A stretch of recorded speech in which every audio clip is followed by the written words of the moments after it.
Ke Sugri para warigi, urang samper nu katinden urang teang hanca carita hayang beunghar karangan Kiliksa. Ayeuna baris di Bandungan bagian anu ka-22.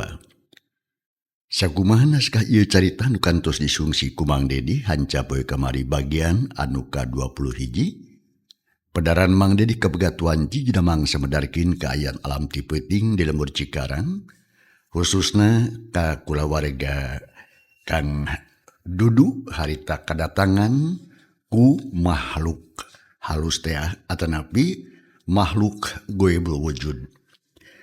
Malahan harita Kang Dudu teuing ka mana lo nya dati aya tah ka mana atuh nu sabenerna nya langkung paos nama mangga urang sami-sami Bandungan ku sadayana. Kaayaan alam ti peuting dina mangsa alam geeuman loba kasieun jeung kakeung. Channel Berkah Segara, channel asli dongeng Mang Dedi.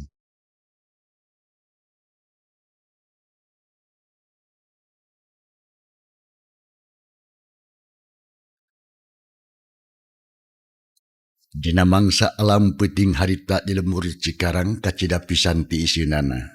Pang-pang nama anu karasana teh ku kulawargana Kang Dudu.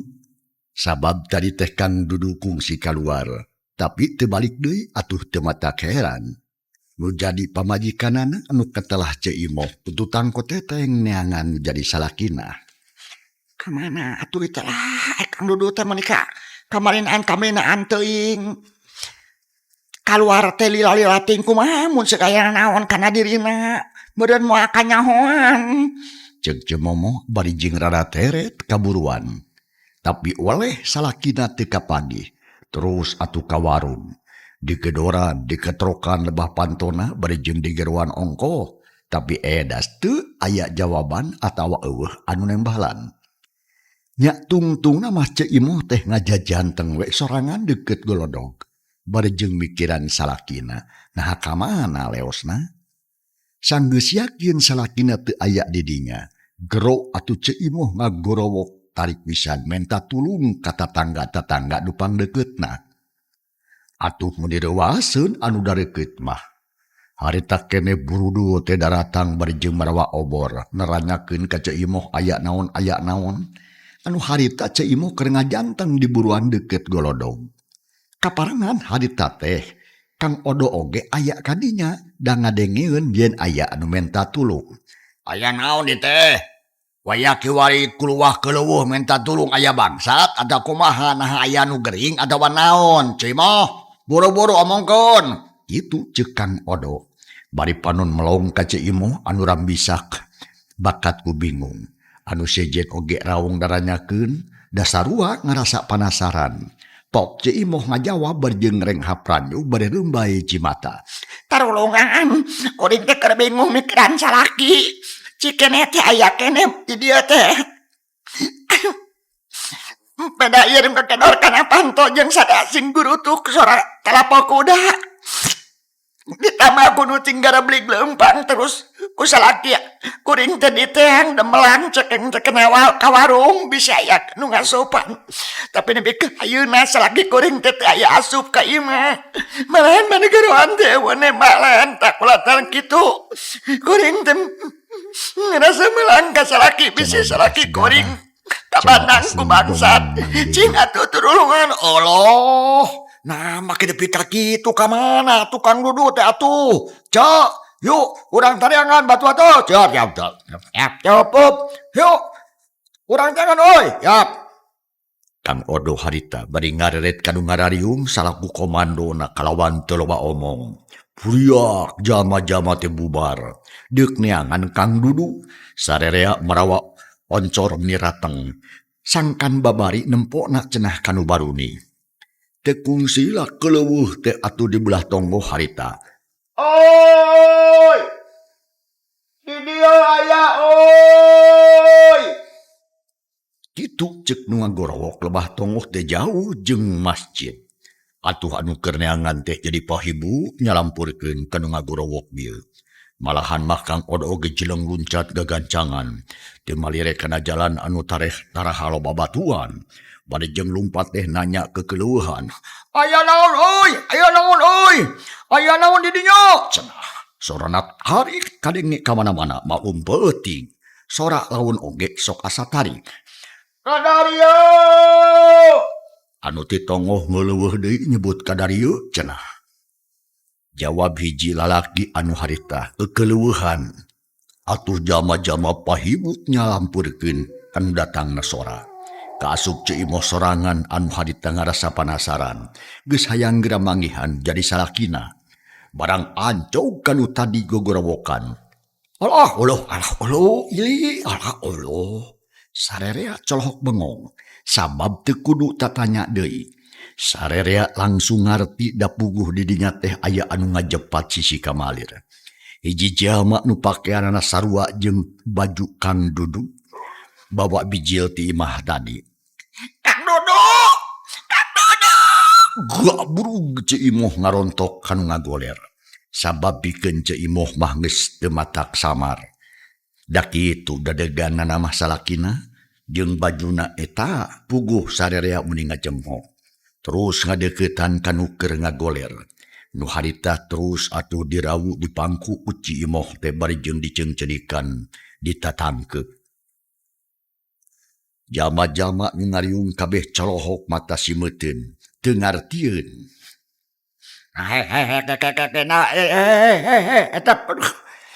Eta bener Kang Dudu lain cik kurang sidikeun heula bisi salah bisi nu sejen. Ceuk Kang Odo atuh bari jeung ngadeuketan nu ngagoler. Malahan mah oncor anu dibawa dideketkeun. Terus dideketkeun deui dah yang sidik pisan barang breh mertela nemang bolet. Anu ngagoler jadinya teh yakin Kang Dudu. Tapi geus teu aya nyawaan. Innalillahi wa inna ilaihi rajiun. Kang Odo ngagereneng meuni tarik. Panon melong kana beungeut mayit anu katempo pias koneas. Atuh anu ngariung teh beuki rewaseun. Raong narayakeun ka Kang Odo loba anu teu percaya kana eta kajadian. Ari sabab teu kaharti kupikir teu kahontak ku akal mimitina. Ulah ka gugup barudak. Pariksa heula sin bener aduh. Nah heueuh geus maot atawa acan. Jeung deui tempoan awakna. Nah tatu atawa henteu. Ceuk eta hiji tantungan aki-aki. Maksakeun maneh meureungan lumpat ka tongoh meuni ripuh napasna ngahegap. Sirah si Aki euleugegan hayang sidik kanu menang cilaka. Yakin maot ki. Da teu karasa kaketegan dadana geuning jeung awakna ge meuni camewek tiis. Atuh sajabat ti kitu ki tarangna semu geuneuk deui. Jiga-jiga urutna ku barang tuas. Bilih kirang percanten mah mangga uding aku Aki. Kira mono tuh. Bapak teh mundur teh seuseutik. Kita kahareup jalan kahayangan mundur. Kawan, lain kulan kehed mundur. Si Aki sok kahareup. Innalillahi wa inna ilaihi rajiun. Geus yakin mah keun wae atuh hayu urang buru-buru bawa ka imah dak. Ulah sinang ngagoler kieu wacir. Jeung nyaji bebeja ka pangurus ih buru. Ceuk eta aki-aki ngingetan kana sarerea.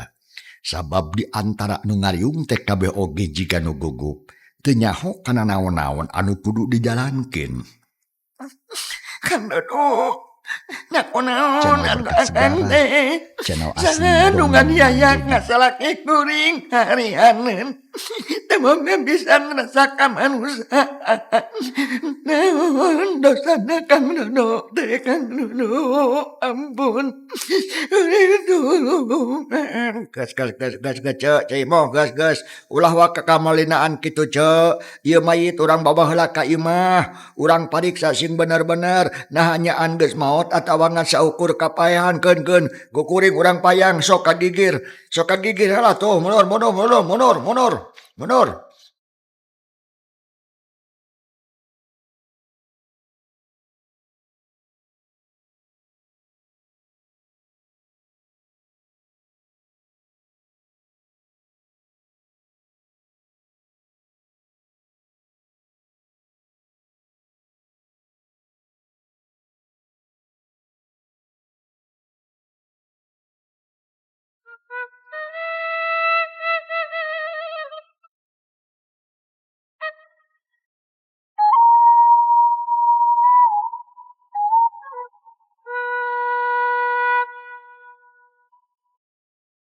Keun kukuring urang payang sok kagigir halah tuh mundur. Kang Odo terus nyekal cangkeng Kang Dudu. Malahan mah anu sejen oge hidang mantuan ragayeng atuh Kang Dudu tadi payang guopatan dituturkeun ku Ceu Imoh anu teu waleh ramisah bari inghak-inghakan ceuri. Legedeut sarerea muruka imah Kang Dudu. Menikeun Kang Abring alut-alutan bari jeung mawa layon anu kapanggih dina kamalir. Salah saurang aya nu indit muruka imah Pak RT jeung Bapak Lebe ngabejaan yen aya anu maot. Tekung silila layon teh geus merenah di tengah imah. Dirurub ku samping kebat, diriung-riung ku jalma rea nu tas neangan. Beuki lila beuki ngalobaan kadang warga masyarakat. Pada nyaho ribut-ribut teh atuh geus ngagandengan kanu keur sarare. Tungtungna nu sare teh atuh harudang ting kurutak datang muru ka imahna Kang Dudu. Bari jeung naranyakeun benirean. Malah Bapak RT, Bapak Lebe oge geus aya di dinya milu ngariung. Keur kitu pok atuh Pak RT harita. Kumaha ieu teh mimitina? Nah cilaka atawa naon Jang Dudu teh? Cek Pak RT juga nama keur haesna meureun daek teu daek kudu hudang sabab eja hiji kawajiban salaku RT. Panon atuh kekereceman melong ka Ci Imoh. Nu harita masih keneh inghak-inghakan. Hatena nyeri nempok salaki kitu meni asa diheulang.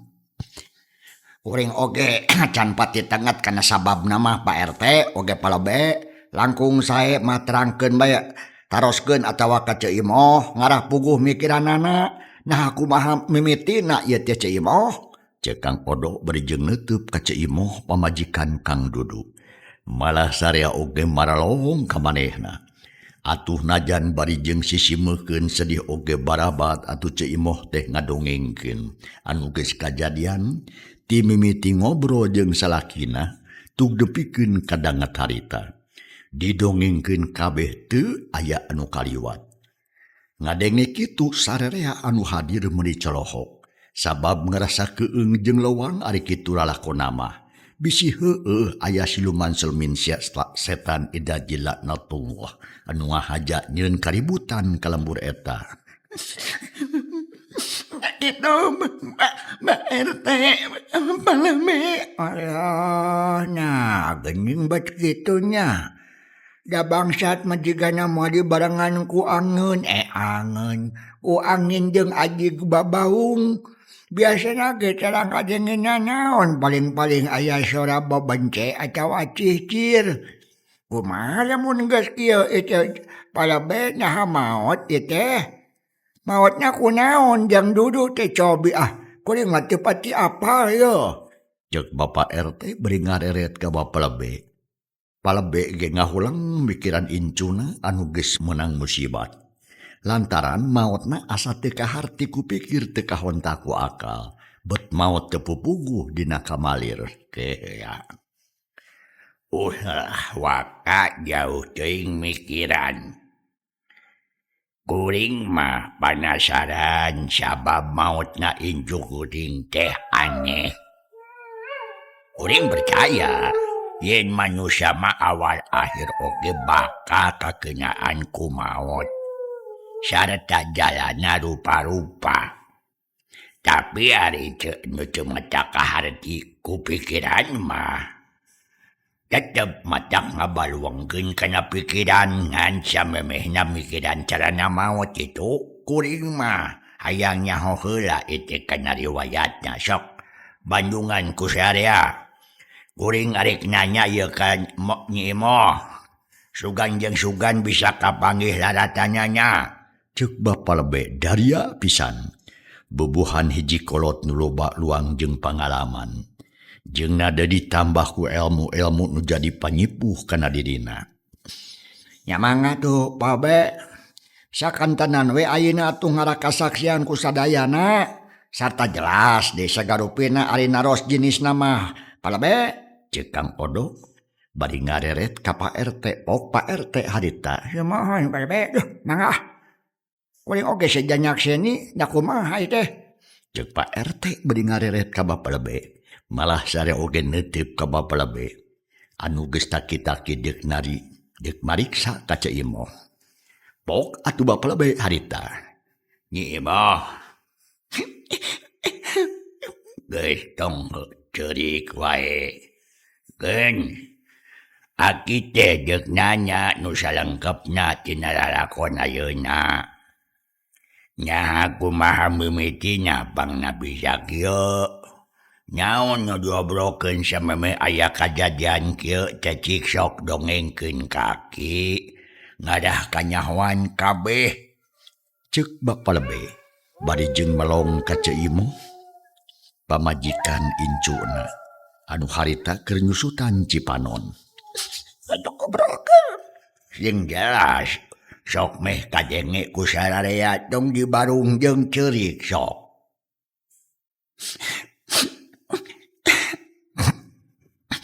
Ngabrokeun artos anu ical tadi teh. Duit nu leungit. Larasaki sareng ngabrokeun Cep Ali Rohman. Nanging nuju kitu teh kabujang aya angin anu ngaguru. Jawab Ceu Imoh bangun asa-asa. Bari jeung toleh nyusutan Cimata. Nah itu ngobrokeun Jang Ali Rohman.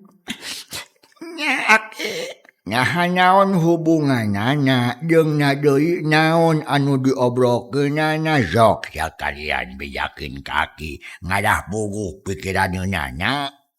Lang Ceu Imoh teh ngahulang mimiti nama. Lantaran asa teu puguh arek ngadongengkeun obrolan nu tadi teh. Parandene kitu, mun inget ka nasib salakina kitu timbul deui atuh pikiran sejen. Manehna ge hayang nyaho kana sababiahna. Nah kunaon salakina teh? Gering atawa aya nu ngarogahala. Akhirna Ceu Imoh wakca balaka ka Palebe. Ngomongkeun naon rupa anu diobrolkeun ku manehna ka Kang Dudu. Atuh sare oge meuni ketenget ngabanungan. Lantaran penasaran kana obrolanana nu bakal aya patula patalina jeung kajadian harita. tak kitu mimitna teh Aki. Ceuk Ceu Imoh mungkas dongengna bari jeung neuteub ka akina nyatana Palebe. Oh, gitu. Jadi nyai teh kungsi leungit duit. Nya, Terus kapanggih deui ku padantaraan Jang Ali. Nyaha yakin duit nu ti Jang Ali teh duit nyai? duka tuh Aki. Abdi teh tiasa nangtoskeun. Ngan anu jelas mah kitu eta artos teh kapendakna di jalan saurna mah. Abdi teh seueur emutan. Margi kalintang butuhna ku artos makanya kanggo modal dagang eta teh. Tah, ieu nu jadi buah pikiran teh euy.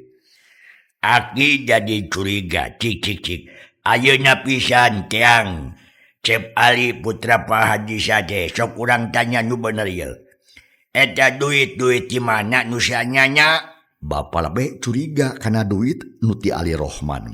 Bisi lain milik Ceu Imoh. Atuh puguh we sararea pating harulang. Teu ngarti kana maksud jeung tujuan Bapak Lebe. Dumasar kana hal etap celengkeung Kang Odo harita. Keke punten Lebe. Naon priyugina makana yang Jang Ali Rohman sagarupi? Lain naon Jang Odo. Aya tanyakeun anu penting sabab kajadian-kajadian ieu teh aya pakuat pakait pisan ieu patula pacari jeung duit di Jang Ali. Channel asli dongeng. Tah gumasar kana haeta Jang Odo meureun perlu pisan diyakinkeun diteang Jang Ali Rohmannya ka dieu. Lantaran kieu Jang Odo. Ieu masalah teh moal beres lamun teu dilawungkeun kabeh. Tak itu maksud kuring teh Jang Odo. Jung we ya euy. Geura teang tak salah saurang we. Da moal matagna naon ieu. Kahayang Bapak Lebe dicumponan. Harita teh anu kagiriran ngarona kencis init muruka imahna Pak Haji Burhan. Deuk neang Ali Rohman.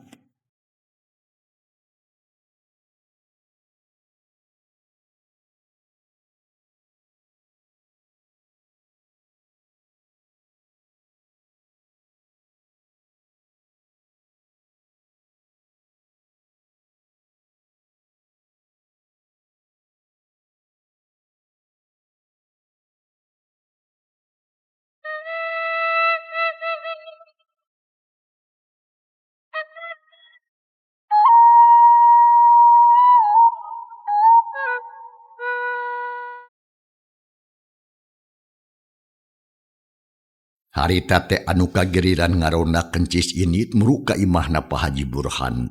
Deuk neang Ali Rohman. Sedengkeun anu area didinya ngadaguan. Da keukeuh pada hayang nyaho kana kaputusanana. Malah ce imoh oge harita ngarasa regreg ayeuna mah. Sabab sabada ti kolot-kolotna araya teh para pangurusna oge kumpul kabeh geus daratang di imahna.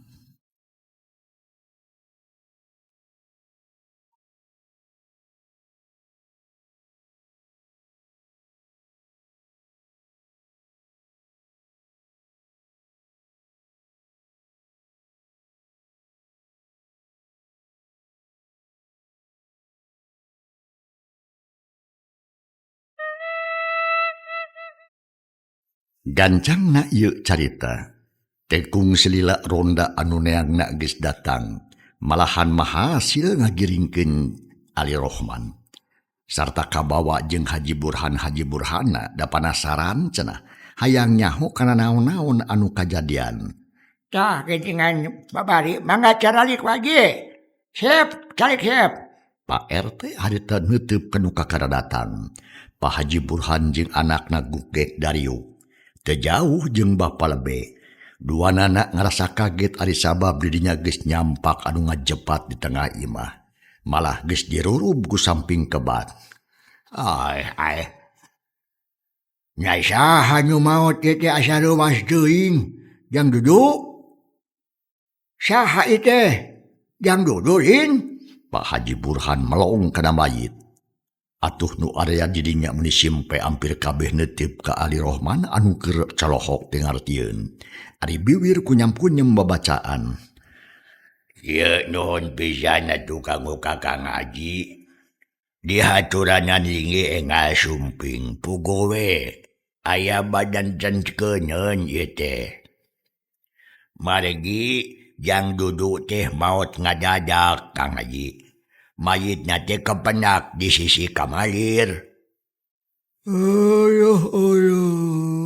Nah teu damang atawa kumaha ieu teh? Palebe naon sababna ya kajadian kieu? Mangga tuh terangkeun heula ka simkuring. Sabab mata kereuwas ieu teh. Dabongan pun anak disusulan meuni rusuh jiga aya kaperluan anu dinas pisan. Pak Haji Burhan beuki panasaran. Nanya nage meuni merekpek ka Bapa Lebe. Atuh teu talangke barabat ku Palebe didongengkeun sababiahna. Diterangkeun kalawan jelas ti mimiti dumasar kana omongan Ceu Imoh. Barang ngadenge keterangan kitu Pak Haji Burhan jeung anakna nyatana Ali Rohman colohok mata simeuteun. Sabab reuwas ari kitu mah. Da peuting kamari ka imahna kungsi aya siluman anu datang nu ngaganggu tengah peuting. Dah gitu ari sabab-musababna Kang Haji.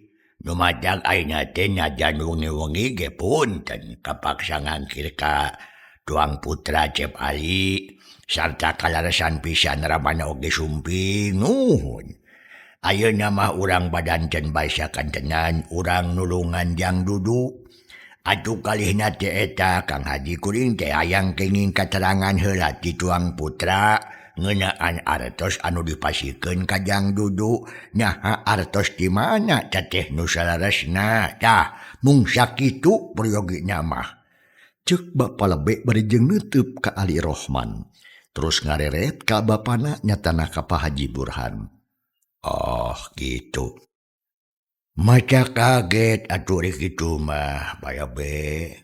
Nyaha kudu kumaha ngakayanan ada geus maot meureunnan. Nyaha kumaha nulunganana cik abdi ama sok pikiran. Kumaha ye. Sabab ye jang duduk teh kieu jadinya ning. Cek Pak Haji Burhan bari ngareret ka Ali Rohman. Anu harita keur unggut-unggutan ngabandungan katerangan ti Bapa Lebe. Hatena jang Ali jadi bingung. Laras pisan gitu Cep Ali. Kumaha ye cobi tulungan atuh ye. Sok dongengkeun deui perkara anu pentingna we. Nyaha di mana eta artos teh kawitnya? Bapa Lebe nanya ka Ali Rohman. Kekeh hayang nyaho kana seluk-belukna eta duit. Sok atuh, Ri. Cuk Pak Haji Burhan ngareret ka anakna Pok jang Ali. Kieu Bapa Lebe oge kasadayana. Dinten mangkukna abdi teh wangsul ka lembur pasosonten. Palebah tangkal ceuri caket wahangan abdi teh mendak artos sagepok. Lajeng atuh disimpen heula we di rompok sawengi. Date kabujeng disalabarkeun ka bujeng wengi manten. Nya wengi eta kene oge ka rompok teh aya nu aneh Palebe. Nya eta jalmi-jalmi jarangkung badag, jarangkung ageng, anu beungeutna jiga monyet. Seueur sareng aya pamimpinan narumpa kuda tah. Waktos eta aya nu gegeroan ka abdi teh. Sarta aya nu ngatrokan panto. Nanging dina waktos disampeurkeun ku abdi sadayana teh kabur berijing ting jararit. Enjingna eta artos teh ku abdi disalabarkeun kahiji ka Mang Kamin, nanging Mang Kamin teu ngangken. Margi teu rumaos kaicalan eta artos. Lajeng disalabarkeun deui atuh ka Mauni. Anjeunna oge kekepehan teu kaicalan artos. Lajeng ka Bumi Kang Dudu. Samemeh abdi naroskeun teh abdi teh tos nguping manten anu nuju pasea. Pasea teh saha? Sumuhun Kang Dudu sareng istrina Ceu Imoh. Masyakeun naon? Silih tuding ngeunaan artos nu ical Palebe. Kalarsane abdi teh pan tiasa meunang katerangan ti Kang Dudu sareng Ceu Imoh yen anjeunna teh nuju ka icalan artos atuh abdi teh panjang ngemut deui. Lajeng eta artos teh nu aya di abdi teh dipasikeun we ka Kang Dudu. Anjeunna nampi tah mung sakitu pengalaman abdi teh Palebe. Mugi janten uninga. Cek Jang Ali Rohman ngadongengkeun pangalamanana. Kalayan anu sanyanya-na teu dikurangan jajauheun ditambahan. Komo deui atuh digigireunana aya nu jadi bapa. Nyaha laras eta teh. Nyai, moh. Laras aki gitu pisan harita teh. Sasumping abdi teh keur pasea jeung salaki teh Kang Dudu. Yo Cep Ali gitu. Nyonya tuai akur mah. Aki teh ngarasa bunga. Tapi kumaha hari kajadian di bumi Kang Haji nyaha laras kantos aya siluman nu sumping ka bumi. Laras pisan Palebe. Malihan masim kuring teh keur ngariung di tengah imah sakulawarga dasono ka anak nu kakara datang ti dayeuh. Nya harita pisan atuh datangna siluman teh. Dibarengan ku angin anu ngaguruh jeung anjing babaung. Harita atuh pun anak teh dititah kaluar ku sim kuring teh. Ai jawabna tetela cenah di luar teh aya kajadian kitu. Siluman selemin teh kalabur bereting bari jeung ting jararit. Malihan mah aya anu labuh sagala rupa. Cek Pak Haji Burhan harita. Bari jeung rotret ka Pak RT jeung ka Bapa Lebe. Ngomongna di barungku pepeta. Ngarah leuwih payus meureun. Ngomongkeun kajadian anu anyar kaliwat. Atuh sarerea percaya kana eta omongan ari sabab Pak Haji Burhan teh kaasup salah saurang jalma anu pada ngahargaan di lemur eta. Sabab tingkah laku sapopoena hade pisan. Tara aya cawadeunana, malahan mah kulawargana oge kitu. Kabeh percaya jeung yakin da kulawarga Pak Haji Burhan mah tara ngaya-ngayakeun anu eueuh, tara ngeuweuhkeun anu aya, mun nyarita saujratna, sabenerna. Oh gitu. Aduh nuhun atuh Kang Haji, upami kitu mah Akur ta jeung keterangan Cenyi Imoh yen kalembur urang teh memang aya siluman. Tapi masalah jang dudu anu maot ngadadak can kapanggih sababehna. Nyaha kumaha ieu teh perlu dipikiran. Ngan pikeun manggihan eta sabab kudu bisa naksir heula kaya asalna duit nu dibawa ku Cep Ali. Cek Bapak Lebe. Ngomongna daria pisan lantaran bener-bener watir ka incuna nu jadi korban. Atuh hal ieu teh mata kaget pikeun anu haladir mah.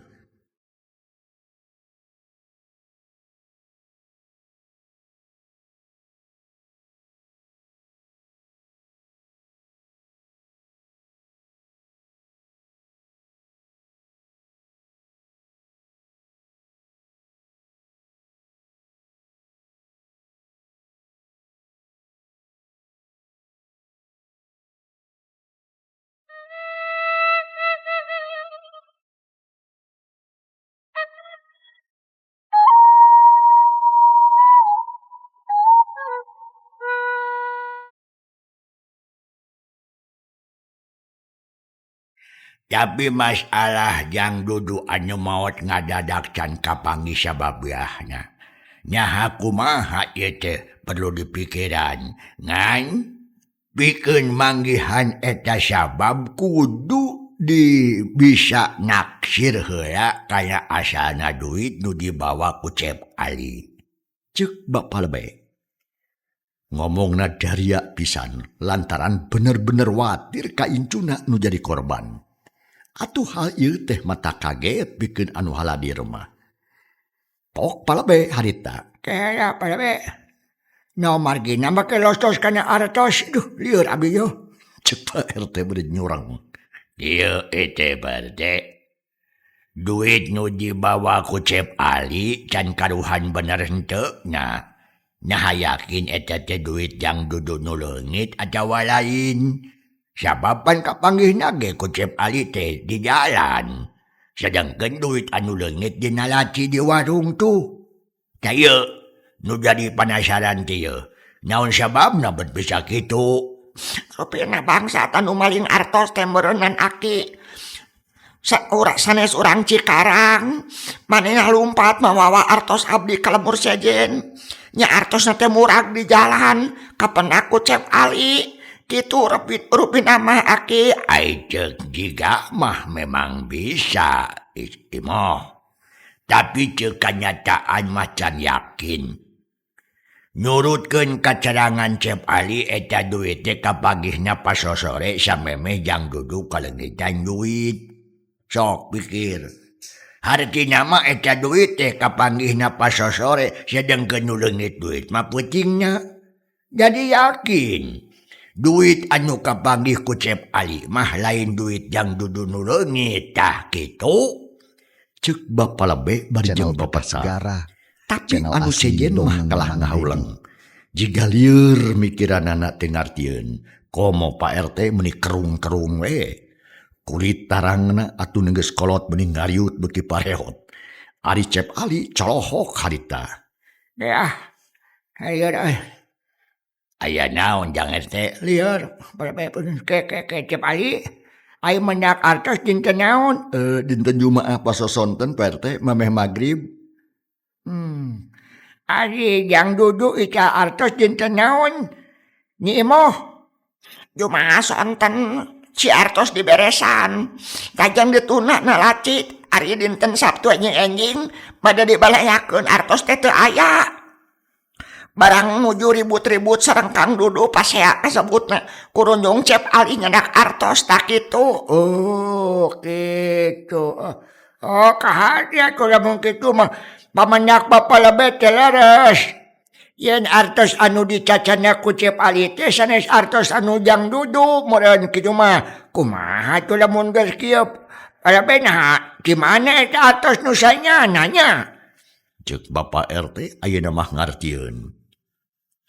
Malah sarea oge tingarong heap bangun anu lugina. Dah, ieu anu dipikiran nyaha duit di mana eta teh nu sanyana cik.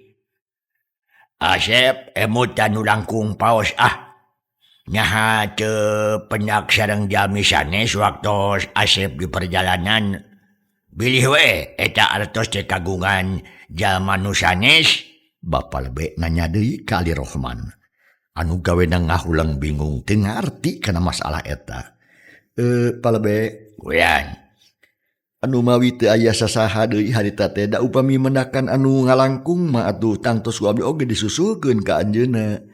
Nanging kumargi teu aya jalmi sanes nya abdi teh gaduh emutan yen eta artos teh kagungan urang Cikarang. naon sababna atuh Asep make nyebutkeun urang Cikarang. Margi jadi sok seueur anu ka kota balanya. Tak kitu Bapak Lebe. Kahartos palidinya nama Asep memang gitu. Kayaknya kumaha tuh yang nyaci mana ta duit kira-kiranya nya.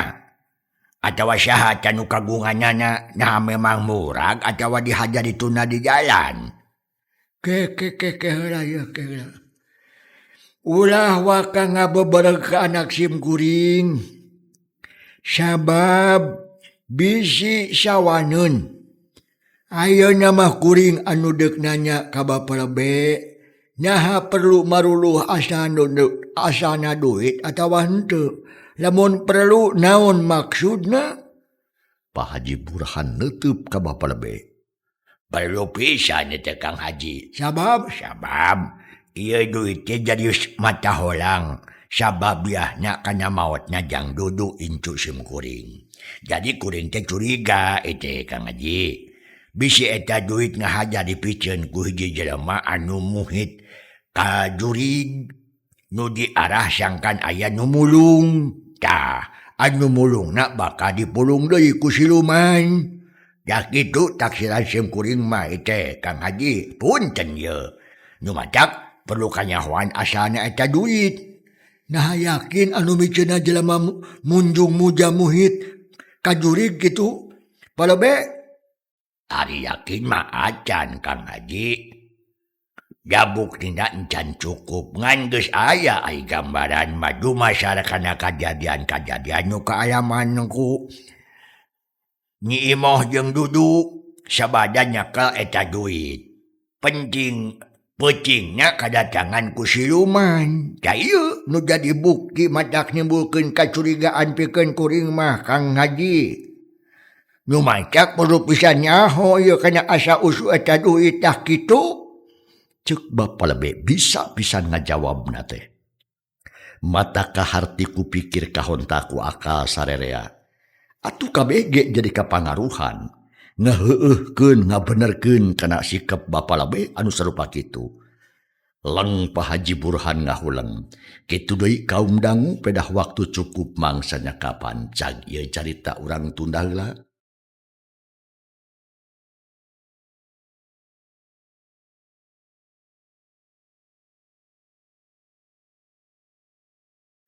Kumaha atuh lajengna naon anu bakal kajadian insyaallah enjing dina mangsa tur acara anu sarua mangde di baris maju bagian anu ka-23. Hatur nuhun kumarupi perhatosanana urjing kantun kasadayana. Wassalamualaikum warahmatullahi wabarakatuh.